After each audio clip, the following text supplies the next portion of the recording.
Bienvenidos, Injodibles. Hola, soy Víctor Vargas, coach de vida y alto desempeño, conferencista y empresario. Y en cada episodio te presentaré personas o mensajes injodibles para inspirarte a revelar y expandir los límites de tu mente, tu corazón y tu espíritu. Gracias por acompañarme a conectar y a elevar la vibración. ¡Comenzamos! El cambio y la crisis, la única manera de sobrepasarlo es dando el primer paso importantísimo, que es la aceptación. Cualquier cambio en tu vida, por grande o pequeño que haya sido, lo has superado porque en algún momento, a lo mejor te tardaste o a lo mejor lo hiciste rápido, pero en algún momento aceptaste. Ya sea la pérdida de un ser querido, ya sea la pérdida de dinero, un negocio que quebró, una relación que se fracturó, un plan que no salió como tú esperabas.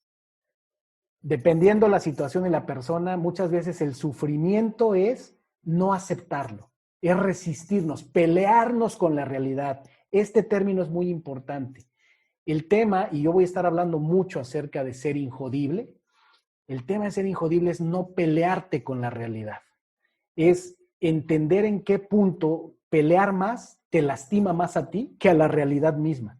Entonces, el primer paso para superar una crisis es aceptar que está ocurriendo la crisis, aceptar que ya estamos en medio de ella, porque una vez que tú aceptas, ahí se hace la magia. Ahí viene algo importantísimo, que es adaptarse. No me puedo adaptar a lo nuevo cuando no he aceptado que lo viejo ya pasó y que lo nuevo es lo que tengo enfrente. Y hay muchas personas que sufren de más porque se quedan atrapadas en medio, en una no aceptación, y por lo tanto, como no acepto, ni están funcionando las cosas como solían funcionar, ni yo estoy operando como debería estar operando o procesando la realidad. Una vez que das ese salto, una vez que has aceptado y entonces estás en el camino a adaptarte, ¿qué significa adaptarse? Esa es una muy buena pregunta que alguien me hacía. Y me decía, ¿pero qué es adaptarse? ¿Cómo nos adaptamos? ¿Cómo sé que me estoy adaptando?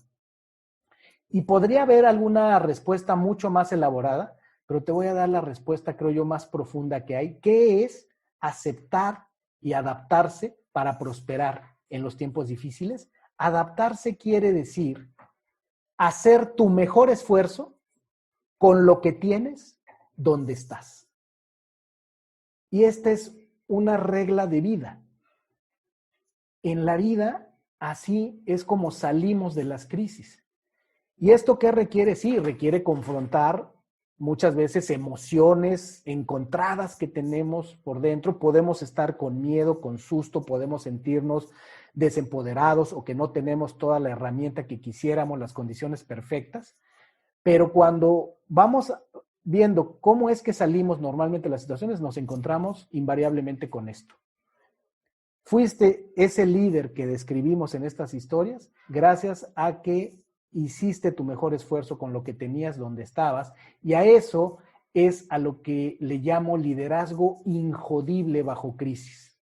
De ahí nace esta capacidad de sobreponerte, de resiliencia. Podrás estar 100% de acuerdo con todo lo que está pasando o no, pero cuando estamos en medio del vendaval, con el barco pudiendo encallar, con el barco pudiendo hacer agua, más vale que jalemos todos parejos, porque de ello depende que lleguemos a buen puerto. ¿Ok? Rápido repasemos qué pasa con las crisis y por qué esto es importante. Porque la crisis normalmente viene un estallido. Viene inmediatamente una respuesta. Es la segunda fase típica de una crisis. De alguna manera respondemos, ¿cierto? Alguien decía, pues yo lo que hice fue salir a correr, avisarle a los compañeros y demás. Después de esa respuesta viene el apoyo. El apoyo es coordinémonos, qué necesitan los que pueden caminar, los que no, a quién ayudamos y demás. A quién ayudamos, cómo ayudamos a esta familia a estar lo mejor posible en lo que llega la ambulancia. Recuperación.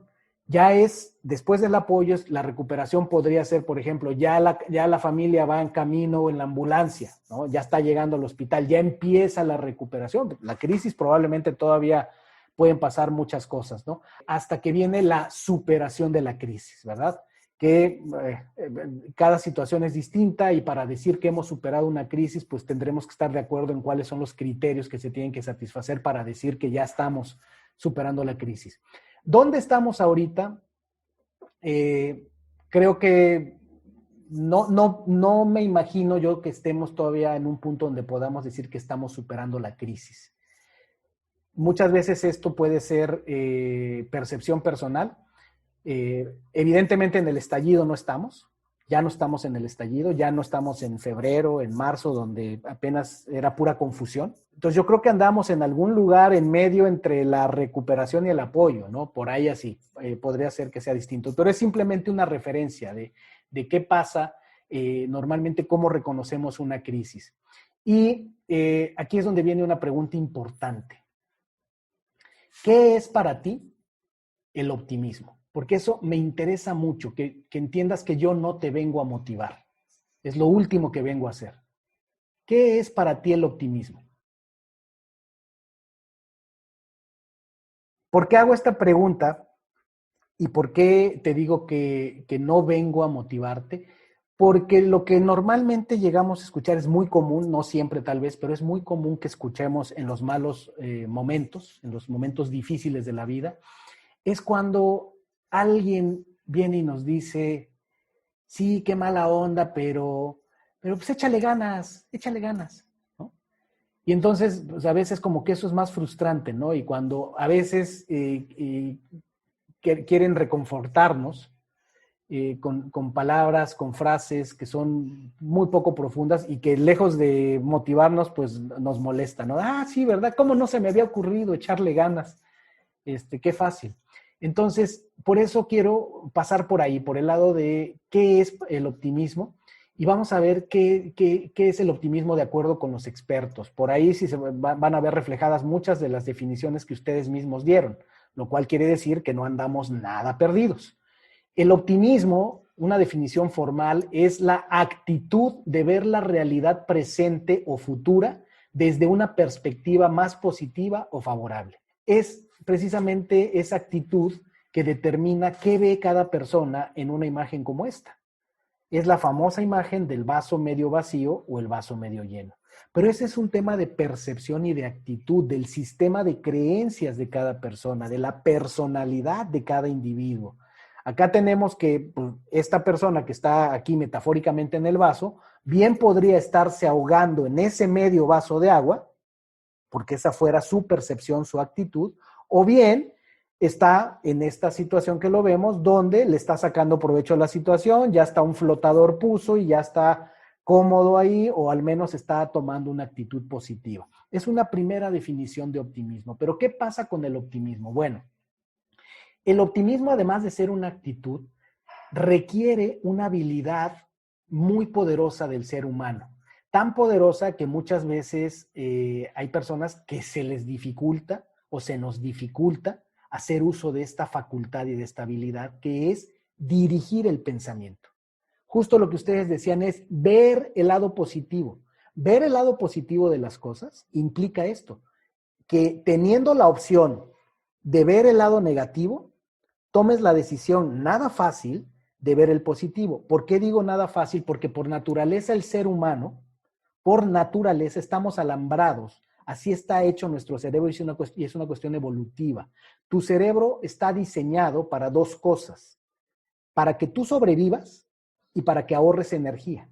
Dado eso, por eso el organismo del ser humano está alambrado para detectar amenazas, para estar buscando y detectando amenazas. Por eso es que por naturaleza somos, entre comillas, negativos, pesimistas. Pero es que eso nos mantiene vivos como especies. El no confiar, ¿no? Por naturaleza, que ya después nos damos cuenta que se vuelve un problema ya para nuestra vida social y para nuestro desarrollo individual. Pero en esencia, desde el punto de vista biológico, eso es lo que ocurre. Y entonces, gran parte de ese mecanismo funciona con tus pensamientos. Eso es lo que hace que sea más sencillo, que sea más común que tengamos pensamientos negativos que positivos. Y que además los pensamientos negativos que tienes generalmente pesan mucho más un pensamiento negativo Hay especialistas que hacen ciertos estudios y que dicen, necesitas al menos 3 pensamientos positivos para contrarrestar un pensamiento negativo. ¿Ok?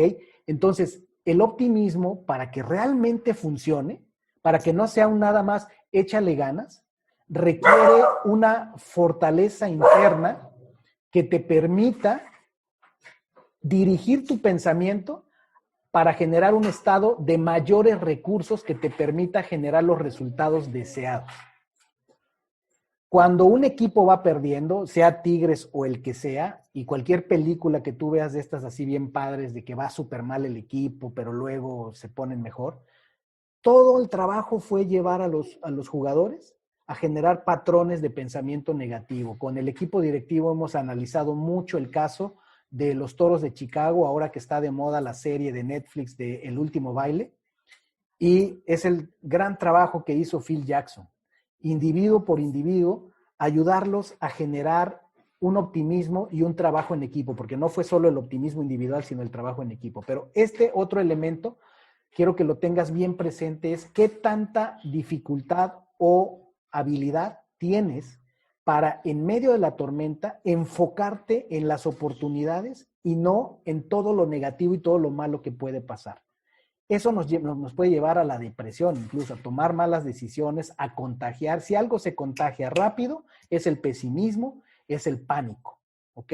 Entonces, muy importante para ir entendiendo el optimismo. Otra cosa importante del optimismo, porque lo que quiero es hacer algo muy aterrizado del optimismo. No quiero que esta sea una charla de motivación. Insisto, yo no me dedico a motivar gente. Yo me dedico a recordarle a la gente los recursos que están dentro y recordarles la responsabilidad que tienen de usarlos o no usarlos y que se hagan cargo de las consecuencias de su decisión, capacidad o incapacidad de usar o no sus recursos internos. A eso es a lo que yo me dedico. Entonces, otro dato sobre el optimismo es que el optimismo aprendido, así se le llama, es algo que nos permite entrenar el cerebro para interpretar malos momentos de forma positiva y con ello se optimizan las opciones. Es decir, las personas que ya desde hace tiempo hemos escuchado esto de que la adversidad nos hace más fuertes, de que las derrotas nos hacen más sabios, de que o obtienes el resultado o obtienes el aprendizaje, pero no existe el fracaso, formas de pensamiento como esa se le conoce como optimismo entrenado, optimismo aprendido. Y que si lo aplicas consistentemente y tú, ya sea que leas muchos libros, te pongas a investigar o le preguntes a personas de éxito, la mayoría de las personas de éxito, lo que te va a sorprender es que muchos pensamos que siempre se les dieron bien las cosas. La mayoría de las personas de éxito fracasaron no una, muchísimas veces. Y lo que hizo que llegaran a donde están es justo esta capacidad de la que estamos hablando. Decía Winston Churchill, el primer ministro de Inglaterra durante la Primera y Segunda Guerra Mundial, él decía que el optimismo es ir de fracaso en fracaso sin perder el entusiasmo. Y miren, nada más el hombre sacó a su país de una de las peores crisis de la historia, que fue quitarse de encima a los nazis. Pero es tener esa capacidad de balancear lo negro en lo blanco, como alguien decía por ahí. ¿Qué más sobre el optimismo? Última cita sobre el optimismo. Esta es la esposa de Bill Gates, el dueño y fundador de Microsoft, uno de los hombres más ricos del mundo. Lo puedes odiar o lo puedes amar. No vengo a hablar hoy día de qué podemos pensar de Bill Gates, pero su esposa tiene este concepto que me parece muy interesante, que ella dice, el optimismo no es una expectativa pasiva de que las cosas van a mejorar. No es ese tipo de optimistas a los que vengo a invitarte a formar parte. Los de nada más piensa bonito, tú piensa que todo va a estar padre y tú pide y que todo esté padre. Ese sería optimismo pasivo. El optimismo no es una expectativa pasiva de que las cosas van a mejorar. Es una convicción de que las podemos hacer mejor. Inconscientemente o tal vez conscientemente, las historias que nos contaron, este pensamiento ocurre en el líder. Por eso el líder se envalentona y contra su miedo, algo le dice que puede hacer una diferencia y que puede mejorar. Algo le dice. Y gracias a que tomó esa decisión, pudo hacer una diferencia. Te lo voy a ejemplificar con una idea que nos da este hombre que se llama Sean Anchor, que es muy famoso por una serie de libros que ha escrito. El hombre es experto en el tema precisamente de mentalidad positiva. Escribió un libro que se llama La ventaja de la felicidad. Entonces es muy reconocido en esta materia.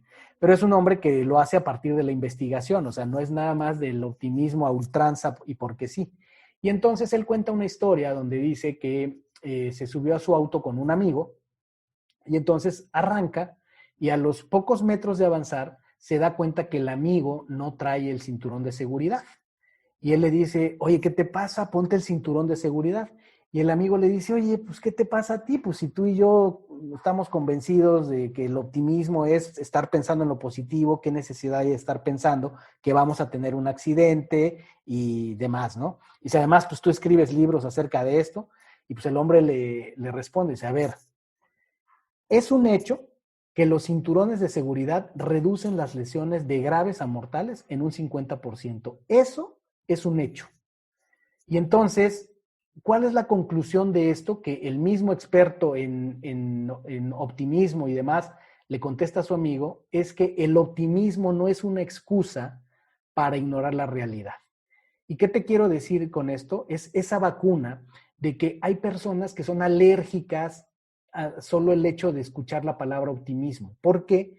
Porque precisamente su mecanismo de defensa les da miedo escuchar optimismo porque piensan que nos estamos distrayendo, piensan que es algo negativo, que hace que nos distraigamos, que hacen que nos durmamos en nuestros laureles. Y por eso es importante destacar esto. Ser optimista no quiere decir que ignores la realidad, que ignores hechos y datos y cosas concretas que sí están demostradas.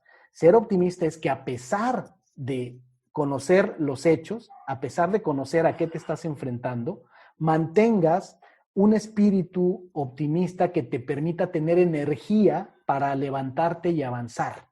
Eso es lo importante. Entonces, una persona pesimista, para aterrizar este tema, una persona pesimista contra una optimista, la diferencia es que el pesimista generalmente piensa, ¿por qué me está pasando esto a mí? La clave es sutil, pero es importante. ¿Por qué me está pasando esto a mí? Mientras que el optimista, su patrón de pensamiento va más dirigido a ¿para qué me está pasando esto a mí? ¿Ok? Es normalmente, y las estadísticas lo muestran, cuando se entrevistan personas, generalmente sale este patrón. Del por qué al para qué. Es el sentido que tú le des, que le des a las cosas lo que determina eso. ¿Y qué es lo que ocurre? Que entonces el pesimista normalmente, cuando está pensando en el por qué me está pasando eso a mí, tiende más a ser pasivo y ser reactivo. No toma acción por sí mismo, sino solo va a reaccionar cuando no le queda ya de otra, cuando tiene el agua hasta el cuello.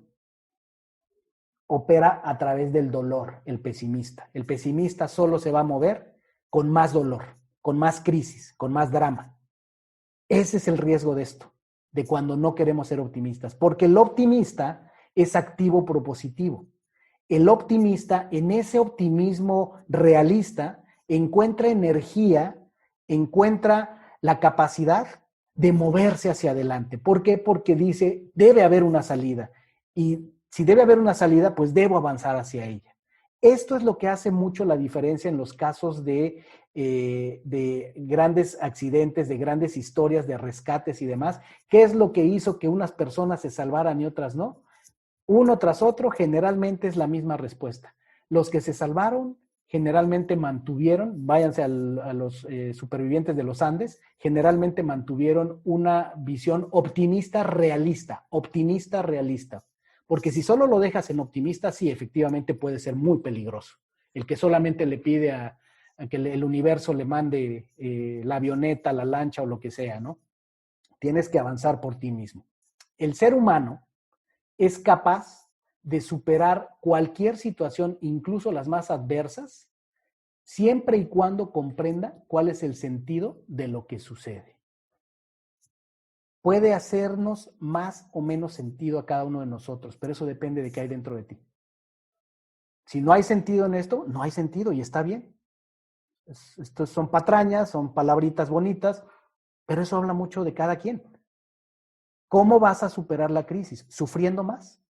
¿Siendo más negativo? ¿Viendo más oscuro la oscuridad que ya tienes enfrente?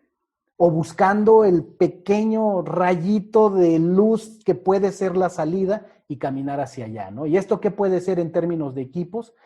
¿Qué puede ser que nos mantenga con unidad, que nos mantenga con energía, que nos mantenga enfocados en hacer lo importante, en hacer lo mejor que podemos donde estamos, con lo que tenemos a la mano? Ese es positivismo realista. Gracias por haberme acompañado en un episodio más para moldear y forjar tu mentalidad injodible. Tenemos una cita con tu grandeza en el próximo episodio. Hasta entonces.